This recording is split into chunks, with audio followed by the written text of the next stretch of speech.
Саламатсыздар ма, құрметті қатысушылар? Ассаламалейкум. Әмірхан Біркенұлы, менде бірнеше сұрақ бар. Бірінші сұрақ емес, өтініш. Мен өзі арайлы арқалық Instagram, Facebook, YouTube каналын жүргізем. Сонда мен оқырмандарым ондай сұрақ қояды, өтініш. Ерекше балаларға арналған қалада жағдай жасалсын деп. Сіз алдында сенат депутаттарымен кездескенде босаған сыбақ ғимаратын осы ерекше балаларға арналған орталық болады деп айттыңыз.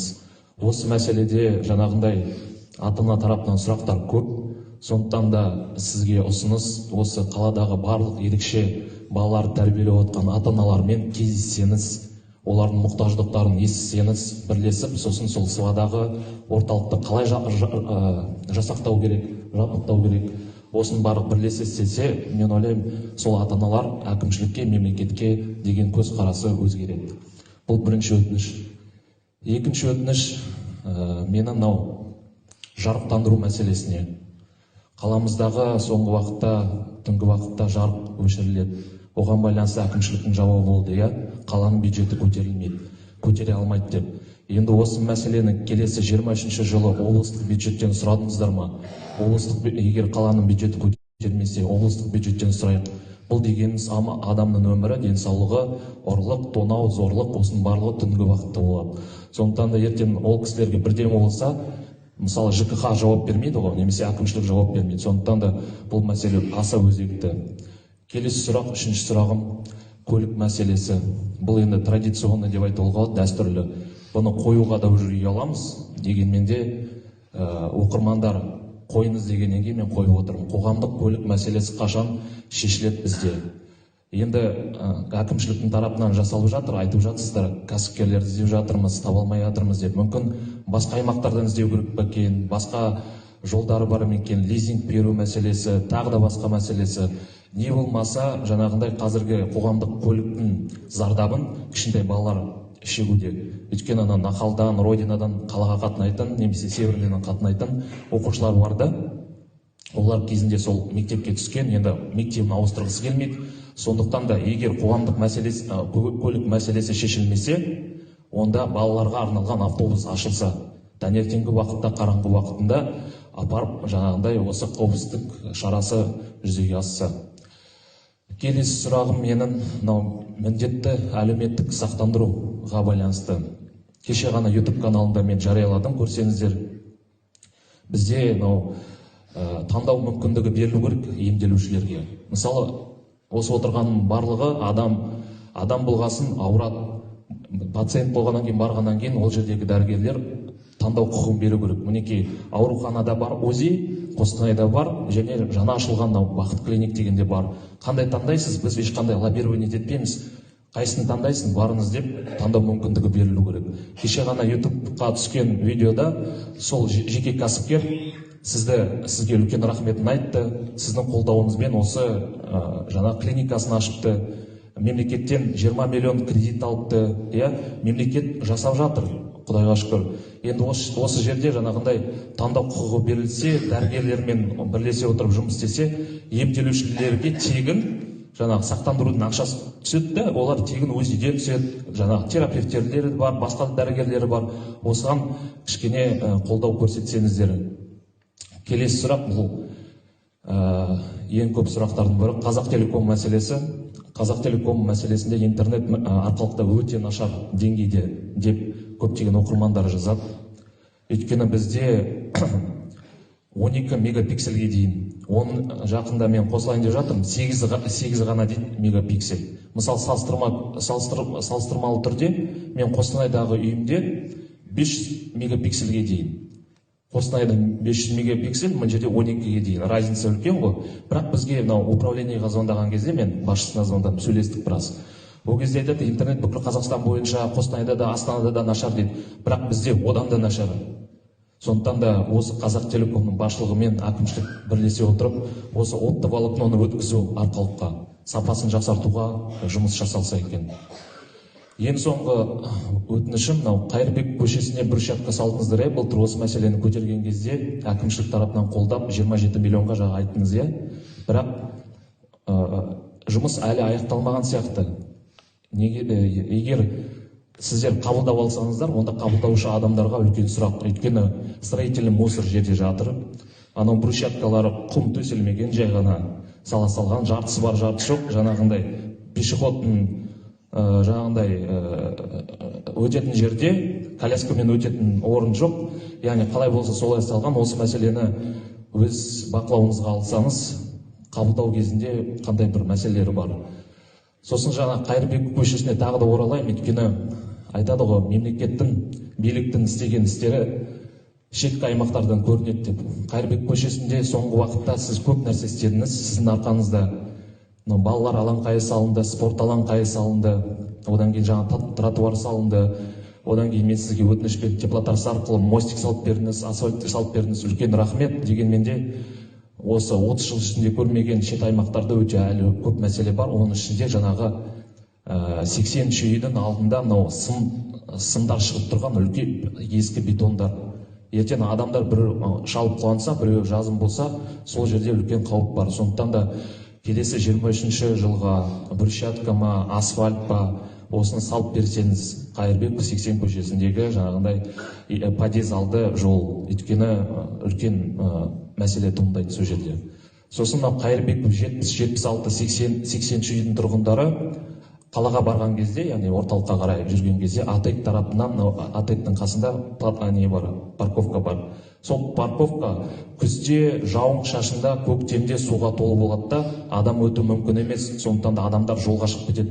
Бұл аварийный ситуацияны создает. Сондықтан да бұл жерге бір асфальт биіктеп салып берсеңіздер, ол үлкен емес, ауқымды емес, квадрат метрін білмеймін, дегенмен де әкімшіліктің тарапынан қолға келетін нәрсе деп ойлаймын. Рахмет. Жақсы, рахмет сұрағыңызға.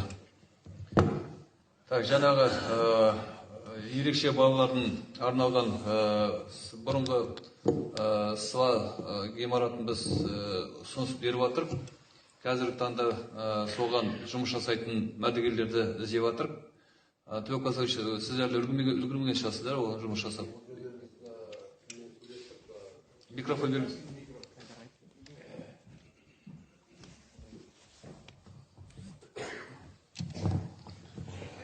Ол жөнінен енді алғашында өтініш жасаған жақсылық деген клиника бар бізде. Ол әуелде сол алам, соны өзім ремонттаймын, соның күшін қалыпқа келтірем деген. Енді мен ол жігітпен сөйлесіп отырмын, Арман Бақчанович. Ол жігіт айтады, уже анау неден қазір отырған Айша сауда үйінен ана столовый жағын ол кісілерге беріпті, тегіс ремонттап дайындап. Енді сондықтан бізде қазір таңда сол жерде жұмыс істеуге барлық жағдай бар. Біз ол мәселе жөнінен бұрынғы жоспарымызды өзгертіп отырмыз деп. Одан кейін мен осындағы зерделі деген орталық бар. Балалармен жұмыс жасап жатқан сол зерделі орталығының басшысымен сөйлестім. Ол бала негізгі иесі Қостанайда тұрады. Ол бала 1-2 күнде хабарын берем деді. Мен сосын осы жердегі представителін апарып тағы көрсетейін деген, қанша бөлмесін аласыздар, қанша несін аласыздар деп оларға айттым. Олардың хабарын күтіп отырмыз. Енді үшінші осында жаңағы Алақан ба неде ана Мерси орналасқан үйде бір тағы бізде орталық ашылған. Енді ол бала мен 2 рет бардым, тіпті өзім барып жолға деп. Пока есігі жабық тұр, сол жермен сонымен сөйлесеміз.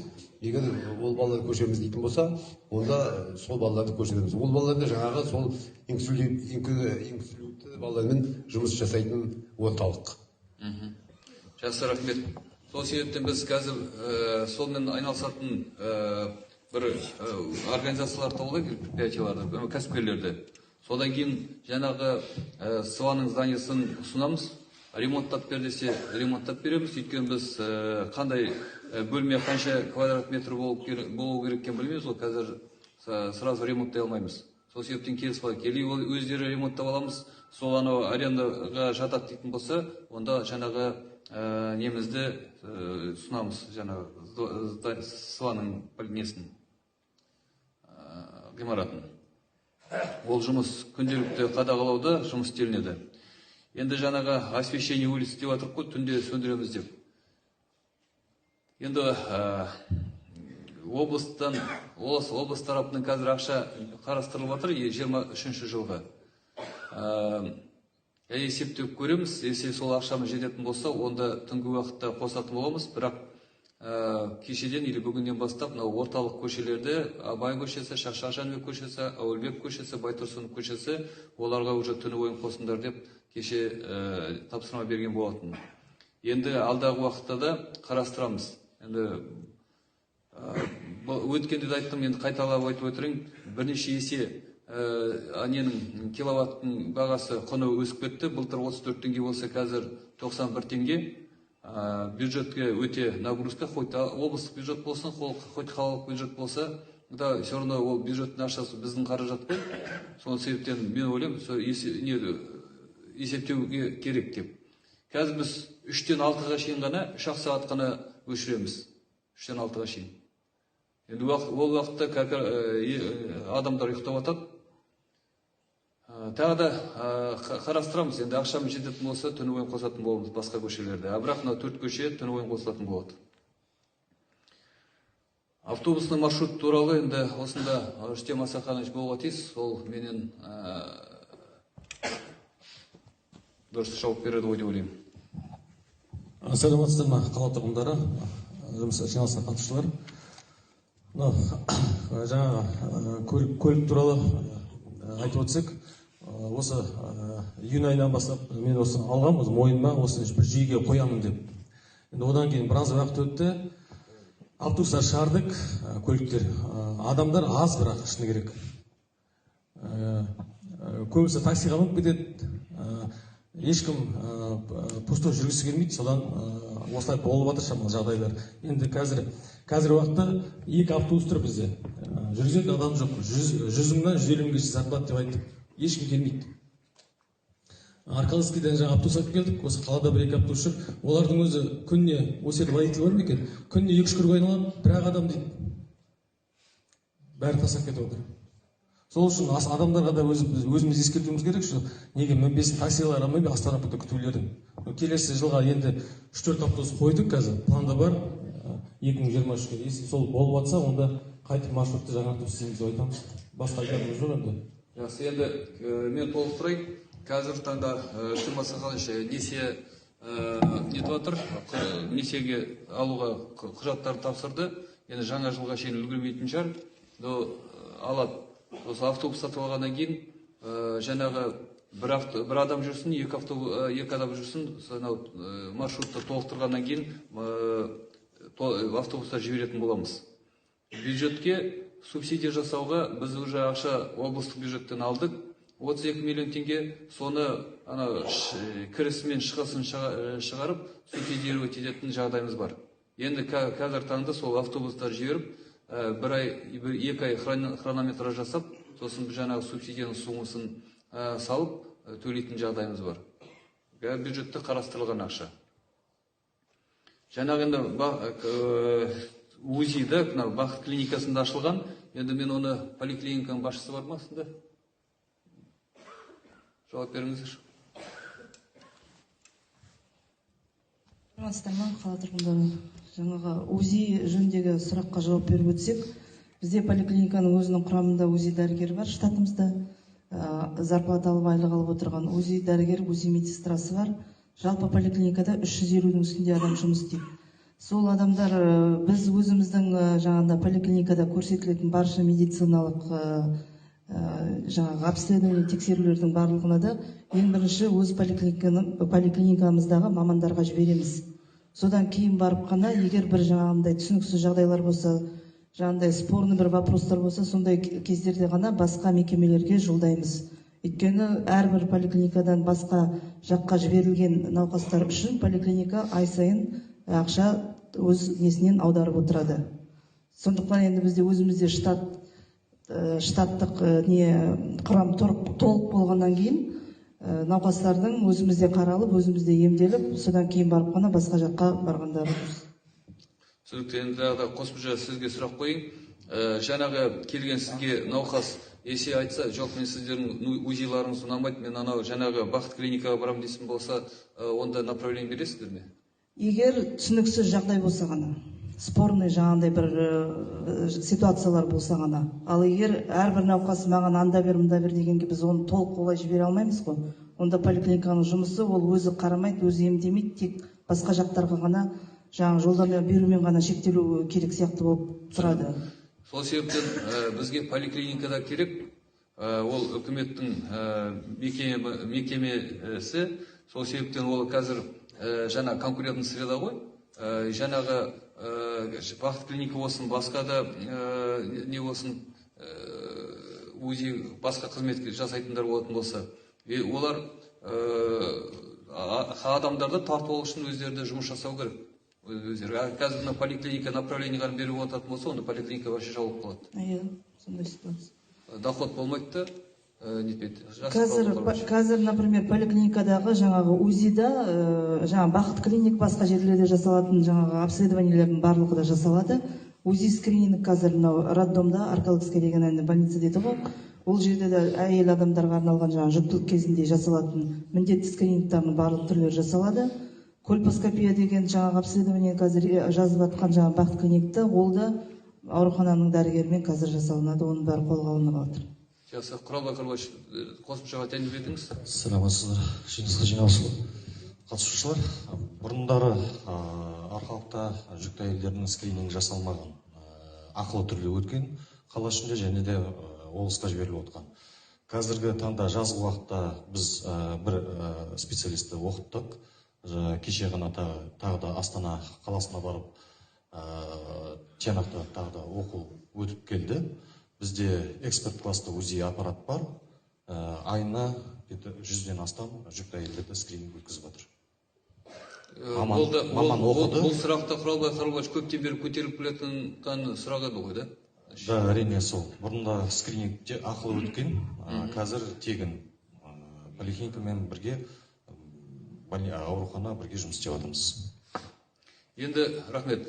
Біріншіден біз өзіміздің үкіметтің государственный учрежденияларды қолдауымыз керек. Поликлиника болсын, больница болсын. Өйткені қазір біз жекелер енді көп көңіл бөліп жүрсек, бұл кісілер доходсыз қалады да, врачтарды да нете алмайды, тарта алмайды өздеріне, немесе оборудованиеді ала алмайды. Сол себептен приоритет бізде все-таки поликлиника мен больница. Жаңағы жеке ашылғандар на конкурентной основе өздері конкурировать етіп, өздеріне пациент клиенттерді привлекать ету керек. Так, Қазтелеком интернет бойынша жаңа бірінші басшысы бар ғой да, Қазтелекомның. Алдырын. Саламатсыздар, жиынға қатысушылар. Арқалық қаласы бойынша мысалға байланыс желісіне жылда бөлінген сома бойынша объектілерді алып, жылда жоспарлы жұмыс жүргізіліп жатыр.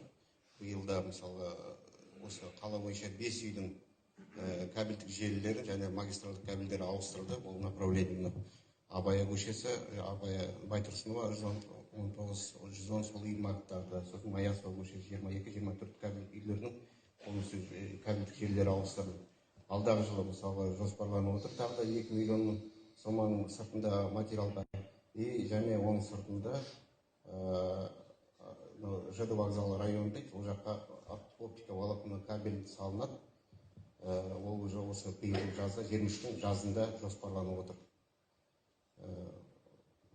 Жоспарлы жұмыс жасалып жатыр, абоненттердің мысалы халықтың сұранысы бойынша жұмыс жүріп жатыр. Енді мынау өткенде дачный шағын микрорайонында бір кісілер сұрады, өтініш білдірді, сіздер оларға интернет тартып бере алмадыңыздар. Северлыйда соған қашан дұрысталады, қашан сіздер тартып бере аласыздар интернет? Енді кабельдік ол үшін техникалық мүмкіндігі кабельдік желіліктердің кейбір жерлерде сыйымдылығы көтере алмайды. 10-дық кабель тұрса, мысалға ол жерге 11-ші абонентті қоса алмаймыз. Ондай жұмыстарға жоспарлар служба развития дейді. Сондайға өтінішпен жазылады, берілдік. Біз ол абоненттердің тізімі бар. Бізде тұрған сұраныста тұрғандар ол бойынша жаңағы жұмыс жасалып жатыр. Жақсы, рахмет. Енді мен толықтырайын. Жылдың басында кеше управление информатизация архиві Кашиевпен сөйлескен болатын. Жылдың басында осы халықпен ол келіп кездесу өткізеді. Сонда келгенде бұнда тек қана Қазтелеком емес, басқа да осындай қызмет көрсететін нелер бар, кәсіпкерлер, соларды ала келеді. Солан қайсы тиімді, қайсыныкі жақсы, сонымен жұмыс жасайтын боламыз. Енді мен тарапымнан оларға бір не тауып беру, помещение тауып беру. Соған қарастырып жатыр, қай помещение беретінімізді. Помещение тауып беріп, сонда Қазтелекоммен бірге ол кісілерде жұмыс жасап, қызмет жасай алады. Енді олардың айтып жатқан бізде тағы да ауылдың тұрғындары Екіден, Жаңақала, Қайынды интернеттері өте нашар. Оларға облыстық бюджеттен 310 миллион теңге сұрап жатыр қазіргі таңда. Қарастыру үстінде мачта қойып, оларға сол интернеттің жылдамдығын жақсарту үшін сондай жұмыс жасалынады келесі жылы. Сондай жоспарлар бар. Сол кеше айтты, сондай ақша сұрап, сондай жұмыс істейміз деп 3 мачта қойылатын болады. Енді сонда бізде Аққошқар қалады, шешілмеген, сосын Алуа, кажется. Сол екі ауылда кішкене вопрос, сұрақ шешілмей кейінгі жылға қалып тұр. Қала бойынша жаңағындай нелерді алып келеді, басқа кәсіпкерлерді келеді, сосын оларда осы қаламызда жұмыс жасайтын болады. Так, мынау брусчатка жөнінде Қайырбек көшесінде ЖКХ Мешбек Аданович бар ма? Жауап берсеңіз. Саламатсыздар ма? Мен аты жөнім Жұманов Мешбай. Сұрағыңызға рахмат. Енді брусчатканы көрдік, енді сізбен қазір осы жиналыстан кейін шығып қарап шығайық. Негізі кәдімгі айтып жатыр, қоқыс, құрылыс қоқыстар жатыр деп негізі алынған. Егер де сіз тағы да айтсаңыз, біз олардың бәрін аламыз. Екінші сіз айтып жатқан балаларға жүргенде кедергі жасайтын орындар бар деп, оны да қарайық бірге. Сосын мердігерге айтып солардың бәрін түзетеміз. Жақсы, рахмет. Енді ол мердігер шынында да жұмысты кешіктіріп бітірді, салқын күні істеді, бірақ гарантийный обязательствосы бар, распискасын бәрін жаздырып алдық. Көктемде жаңағы істелінбеген, қазіргі уақытта істей алмаған шаруаларын көктемде міндетті түрде істеп береді. Сосын жаңағы Қайырбек көшесіндегі жаңағы 80 сым шығып тұрған, мен оны білем. Мешбек Қажанұлы, сіздер жоспарлау керек оны. Келесі бюджетке салып, өте көп емес, істеп салу керек. Сосын жаңағы АТЭК-тің жанындағы неге енді асфальт төсей алмасақ та тротуармен не істеп салу керек, дорожка. Брусчаткамен тротуар істеп салу керек.